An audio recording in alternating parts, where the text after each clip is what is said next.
Hello everyone.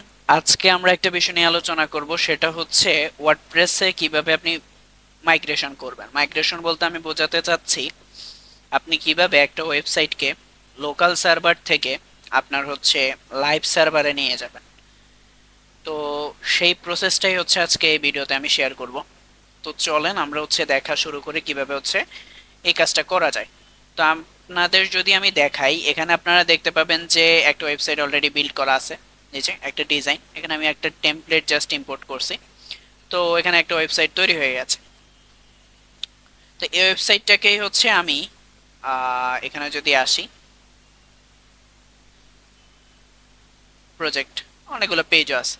তো এই ওয়েবসাইটটাকে হচ্ছে আমি আমার লাইভ সার্ভারে নিয়ে যাব। এই যে লাইভ সার্ভার, এটাতে যদি আমি ভিজিট করি দেখতে পাবেন যে কিছুই নাই, জাস্ট ডিফল্ট যে থিমটা থাকে সেটাই আসছে। ওকে, তো আমরা হচ্ছে এটাকে কি করব, এই প্রজেক্টটাকে এখানে নিয়ে আসব। তো কিভাবে করব?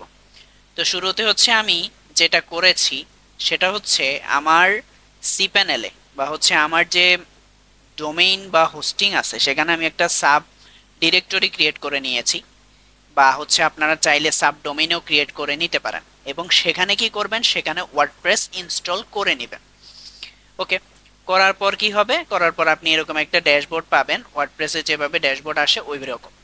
তো শুরুতে কি করতে হবে, শুরুতে আমাদের এই যে ওয়েবসাইটটা, এটা হচ্ছে আমি লোকাল সার্ভারে যে ওয়েবসাইটটা তৈরি করেছি সেটা, সেই ওয়েবসাইটটাকে আমাদের আগে ব্যাকআপ নিতে হবে। তো ব্যাকআপ নিব কিভাবে, এর জন্য আমি হচ্ছে প্লাগইনসে আসবো, ইনস্টল প্লাগইন। ইনস্টল প্লাগইন থেকে অ্যাড নিউতে আসি।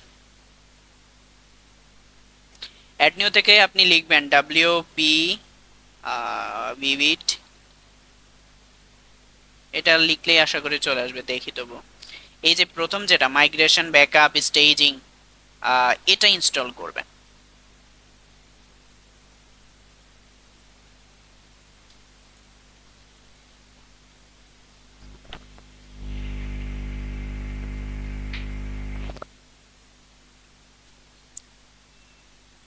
তো এটা ইনস্টল হতে একটু টাইম লাগবে।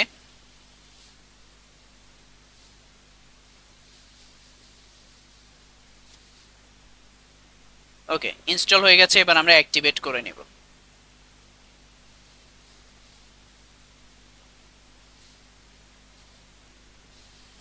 অ্যাক্টিভেট করে নিলাম, তারপর হচ্ছে এরকম ইন্টারফেস চলে আসবে। আর যদি না আসে সেক্ষেত্রে এরকম এই পাশে আপনার হচ্ছে অপশন আসবে বিবিএইচ ব্যাকআপ। তো এখান থেকে আপনি ব্যাকআপ অ্যান্ড রিস্টোর অপশনে যাবেন, সেখানে গেলে দেখতে পাবেন যে আপনি ব্যাকআপ নাও তো একটা হচ্ছে বাটন আপনার এখানে শো করতেছে। তো অবশ্যই এই জিনিসটা চেক করে রাখবেন, ডেটাবেস ফাইলস। কারণ আমরা জানি ওয়ার্ডপ্রেস হচ্ছে দুইটা পার্ট থাকে, একটা হচ্ছে ডেটাবেস আর একটা হচ্ছে কি ফাইল। তো আমাদের হচ্ছে দুইটারই ব্যাকআপ নিতে হবে, সেজন্য আমরা ডেটাবেজও নিব প্লাস হচ্ছে ফাইল একসাথে নিয়ে নিব, যাতে আমাদের হ্যাসেল না করতে হয় আর কি। তো ঠিক আছে, আমাদের এটা সিলেক্ট আছে এবং ডিফল্ট এটা সিলেক্টই থাকে। তো আমরা ব্যাকআপ নাওতে ক্লিক করব।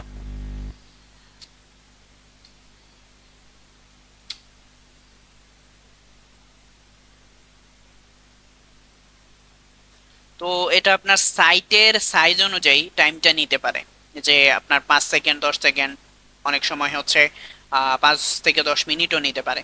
তো এটা ডিপেন্ড করে আসলে আপনার সাইট কতটুকু ভারী সেটার উপর। ব্যাকআপ নাওতে ক্লিক করার পর এখানে যে বারটা ছিল সেটা কিন্তু এখন দেখেন কমপ্লিট হয়ে গেছে। কমপ্লিট হয়ে আমি যদি একটু নিচের দিকে আসি তাহলে দেখতে পাবেন যে আমাদের ব্যাকআপ ফাইলটা এখানে দেখা যাচ্ছে, দেখেছেন? এখানে ব্যাকআপ ফাইলটা দেখা যাচ্ছে, এই যে ব্যাকআপ।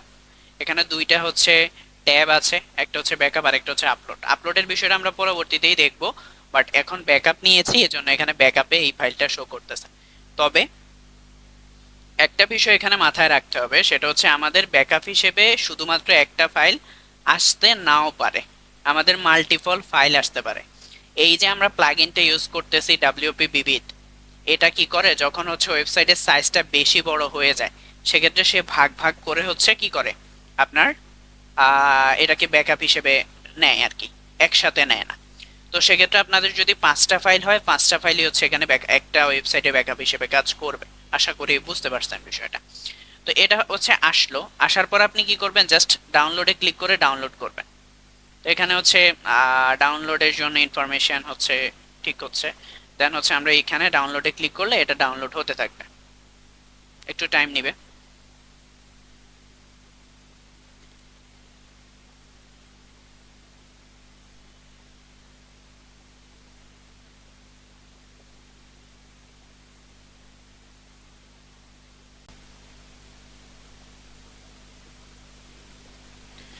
তো এখানে আমরা কি করব, ডাউনলোডে ক্লিক করব। দেখি ডাউনলোডে ক্লিক করার পর হচ্ছে ডাউনলোড হয় কিনা।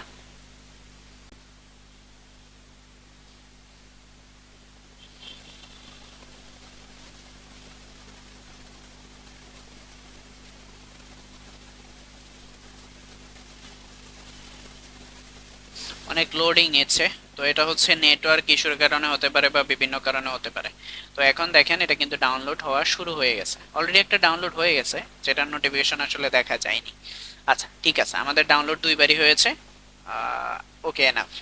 এবার কাজ কি, আপনি যে cPanel থেকে যে ওয়ার্ডপ্রেসটা ইনস্টল করেছিলেন, ঠিক আছে, সেটার জন্য হচ্ছে কি করবেন, cPanel-এর ওই ড্যাশবোর্ডটাতে আসবেন। ওই ড্যাশবোর্ডটাতে এসে সেম কাজটাই করবেন। কি কাজ করবেন, প্লাগইনসে আসবেন, প্লাগইনসে এসে অ্যাড প্লাগইন করবেন। অ্যাড প্লাগইনে ক্লিক করে ডব্লিউপি বিবিট নেবেন। ডব্লিউপি বিবিট এটা হচ্ছে সার্চ করলে আপনার যেটা আসবে এটা ইনস্টল করবেন। ইনস্টল করে অ্যাক্টিভেট করে নেবেন, ঠিক আছে। এখানে দেখেন আমার লোকাল সার্ভারের তুলনায় কিন্তু লাইভ সার্ভার অনেক ফাস্ট কাজ করতেছে, ঠিক আছে। তো এই জিনিসটা আমার এখানে সাইন ইন নামে একটা লেখা আসছে, এটা সবার আসবে না, এটা হচ্ছে সার্ভার টু সার্ভার ডিপেন্ড করে। তো যদি আসে অ্যাডমিন অ্যাডমিন দিয়ে দিবেন, সেক্ষেত্রে হয়ে যাবে, প্রবলেম নেই। তো আমার হচ্ছে সেম জিনিসই আসছে যে ব্যাকআপ এন্ড রিস্টোর। এখন আমার তো এখানে ব্যাকআপ নিব না, কারণ আমি কি করব, আমার এই সাইটটাকে এখানে নিয়ে আসব, ঠিক আছে। মানে আমি লোকাল থেকে লাইভে নিয়ে আসব। তাহলে আমাকে কি করতে হবে, ওই যে ব্যাকআপটা নিয়েছি সেই ব্যাকআপটা এখানে তুলে দিতে হবে। তাহলে কি হবে, ওই ফাইলগুলো এখানে চলে আসবে ডেটাবেস সহ। তো আমি কি করব, আমি আপলোডে ক্লিক করব। আপলোডে ক্লিক করলে দেখেন এখানে অপশন আছে সিলেক্ট ফাইলস। সিলেক্ট ফাইলে ক্লিক করব। সিলেক্ট ফাইলে ক্লিক করার পর দেখেন আমার তিনবার আমি আসলে ক্লিক করেছিলাম, সেজন্য এখানে তিনবারই শো করতেছে। তো আমি হচ্ছে যে কোনো একটা ব্যাকআপ কি বলে এখান থেকে ক্লিক করে ওপেন করে দিব বা ইম্পোর্ট করে দিব, ঠিক আছে। তো এখানে বলতেছে আপনি কি করবেন, আপলোড করবেন কিনা, অবশ্যই আপলোড, এখানে আপলোড করে দিব। তারপর হচ্ছে একটু টাইম নিবে, আপলোড হওয়া শুরু হয়েছে। দেখেন এখানে 3% দেখাচ্ছে। তো এটাও হচ্ছে ওইটার মতো 100% হবে আর কি। তো এখানে একটা বিষয় আমি সরি, এখানে একটা বিষয় আমি আবার একটু বলে দিচ্ছি। সেটা হচ্ছে এখানে যখন ব্যাকআপ নেবেন, ব্যাকআপ কমপ্লিট হয়েছে এটা বুঝবেন কিভাবে। আমি যেহেতু বলেছি মাল্টিপল কি বলে মাল্টিপল ফাইল হচ্ছে ডাউনলোড হতে পারে বা ব্যাকআপ হিসেবে আসতে পারে। যখন ওয়ান ব্যাকআপ টাস্ক ফিনিশড এই জিনিসটা আসবে, তখন আপনি বুঝতে পারবেন যে আপনার ব্যাকআপটা ফিনিশড হয়েছে, ঠিক আছে। তো সেক্ষেত্রে ওই সময়টাতে একটা টাস্ক ফিনিশড হতে হতে আপনার দুই তিনটা ফাইল হচ্ছে আসতে পারে। এখানে এই যে এখানে নিচে নিচে তিনটা চারটা ফাইলও আসতে পারে। তো সেক্ষেত্রে তিনটা চারটা ফাইলই হচ্ছে কি আপনার ব্যাকআপ হিসেবে কাজ করবে। তখন আপনি তিনটা চারটা ফাইলই হচ্ছে কি করে নেবেন, ডাউনলোড করে নেবেন। Okay fine. এবার হচ্ছে আমি এখানে আসি। তো আমার হচ্ছে এখানে 35% হয়ে গেছে। একটু টাইম নিবে, বাট হয়ে যাবে।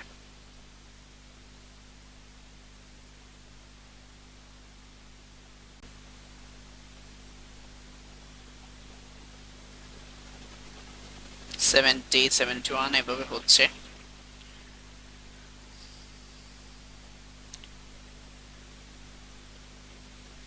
তো এখানে আরেকটা কথা একটু বলে রাখি, এখানে আমি এখন একটা ফাইল আপলোড করছি কারণ আমার একটা ফাইলই হচ্ছে ব্যাকআপ হিসেবে আসছে। আপনাদের যদি তিনটা ফাইল ব্যাকআপ হিসেবে আসে, সেক্ষেত্রে আপনি তিনটা ফাইল এখানে একসাথে ইম্পোর্ট করে দিবেন। কন্ট্রোল চেপে ধরে আপনি হচ্ছে তিনটাকেই সিলেক্ট করে আপলোড করে দিবেন, তাহলে হচ্ছে হয়ে যাবে, ঠিক আছে। আমার আপলোড হয়ে গেছে এবং বলতেছে this Das upload has completed. আমি বলবো ওকে, কমপ্লিট হয়ে গেছে, ঠিক আছে। দেখেন এখানে কিন্তু এই ব্যাকআপটা চলে আসছে। হ্যাঁ, এখন আমার সাইটের কিন্তু এখনো পর্যন্ত আসলে কিছু চেঞ্জ হয় নাই। আমি যদি এটাকে রিলোড করি, দেখেন কিচ্ছু চেঞ্জ হয় নাই। এখন কি করব, আমি এই ব্যাকআপটাকে যখন রিস্টোর করব, তখন এই সাইটটা এখানে চলে আসবে। দেখেন আমি এখানে রিস্টোরে ক্লিক করছি। রিস্টোরে ক্লিক করার পর হচ্ছে এখানে খালি একটা কিছু দেখাচ্ছে, বক্স দেখাচ্ছে। আমি এই যে এখানে আরেকটা বাটন আছে এটাতে ক্লিক করব। বলতেছে are you sure to continue, আমি বলবো ওকে। তখন হচ্ছে এগুলো রিস্টোর হতে থাকবে। দেখেন এগুলো রিস্টোর হচ্ছে। তো অবশ্যই রিস্টোর করার সময় অন্য কোনো অপশন বা কিছুতে ক্লিক করবেন না, এটা রিস্টোর হতে থাক। রিস্টোর হলে এটা ফিনিশড হলে বাকি কাজ করবেন আপনি।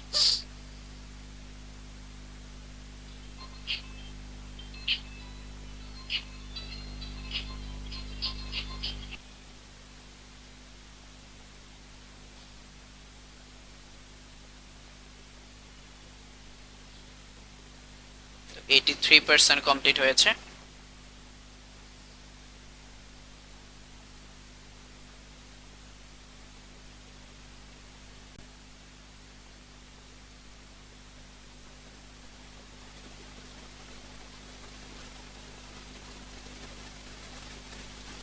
সো আপনার যখন এই মেসেজটা শো করবে রিস্টোর কমপ্লিটেড সাকসেসফুলি, তার মানে আপনার এটা ব্যাকআপটা উঠে গেছে ওয়েবসাইটে, মানে হচ্ছে ব্যাকআপটা চলে আসছে ওয়েবসাইটে। আপনি যে সাইটটাতে ব্যাকআপ, যে সাইটটাকে ব্যাকআপ হিসেবে আনতে চাচ্ছেন সেটা হচ্ছে এখানে আপলোড হয়ে গেছে। তো আপনি ওকেতে ক্লিক করবেন, ঠিক আছে? ওকেতে ক্লিক করার পর আপনাকে লগ ইন চাইবে। এখন বলতে পারেন যে লগ ইন কেন চাচ্ছে? তো লগ ইন কেন চাচ্ছে? লগ ইন চাচ্ছে হচ্ছে আপনি এখানে যে ইউজার নেম এবং পাসওয়ার্ড দিয়ে লগ ইন করেছিলেন লোকাল সার্ভারে, মানে ডাব্লিউপি অ্যাডমিন দিয়ে যখন আপনি অ্যাক্সেস করতে চাইছিলেন, এটা এখন আসবে কিনা, ডাব্লিউপি অ্যাডমিন দিয়ে হচ্ছে আপনি যখন লগ ইন করতে চাচ্ছিলেন, এটা যদি আমি লগ ইন আসি সেজন্য দেখাবে না, আমি আপনাদের ইনকগনিটো মোড থেকে একটু দেখাই। আমি যখন এটা দিব, আমার লোকাল সার্ভার কিন্তু এটা লোকাল সার্ভারে আমি যে ইউজার নেম এবং পাসওয়ার্ড দিয়ে লগ ইন করেছি, এখন এটার পাসওয়ার্ড এবং ইউজার নেমও কি হয়ে যাবে, সেটাই হয়ে যাবে। তো আমি কি করব, আমি এটার পাসওয়ার্ড ইউজার নেমও সেটা দিয়ে দিব। আশা করি এটা দেওয়াই আছে, তবু হচ্ছে আমি দেখি লগ ইন করে দেখি, আশা করি হয়ে যাবে। ঠিক আছে, তো চলে আসছে। আপনারা আপনাদের পাসওয়ার্ড দিয়ে দিবেন এখানে, তাহলে এখনো তো আসে না। আমি কি করবো দেখেন, ম্যাজিক, আমি যদি রিলোড দেই সেক্ষেত্রে ম্যাজিক, আমার কিন্তু ওয়েবসাইটটা কিন্তু এখানে চলে এসেছে এবং আমার হুবু এখানে যেটা যেটা আছে সেটাই সেটাই হচ্ছে চলে আসছে। আমি একটু আপনাদের দেখাই, open link in new tab, দেখেছেন পুরো ওয়েবসাইটটাই হচ্ছে চলে এসেছে। এবং কন্টেন্টও হচ্ছে কোনো কিছু মিসিং হয় নাই আশা করি, এই যে ছবিগুলো আসতেছে। হ্যাঁ, গ্রেট। তো আশা করি বুঝতে পেরেছেন কিভাবে হচ্ছে ওয়েবসাইটটাকে সহজেই মাইগ্রেশন করতে পারবেন বা হচ্ছে লোকাল থেকে লাইভ সার্ভারে নিতে পারবেন। এবং এমনকি আপনি কে যে প্রসেসটা আসলে দেখানো হয়েছে সেই প্রসেসে আপনি চাইলে একটা লাইভ সার্ভার থেকে অন্য লাইভ সার্ভারেও আপনার ওয়ার্ডপ্রেস ওয়েবসাইটটাকে তুলতে পারেন। তো আশা করি সবাইকে বোঝাতে পেরেছি। আপনাদের যে কোনো কোয়েরি থাকলে এই ভিডিওর কমেন্ট সেকশনে জানাবেন, এবং আপনারা যদি নতুন কোনো টপিক সম্পর্কে জানতে চান সেই টপিকটাও আমাকে কমেন্ট করে জানাবেন। তো ধন্যবাদ সবাইকে, আজকের ভিডিওটা এ পর্যন্ত।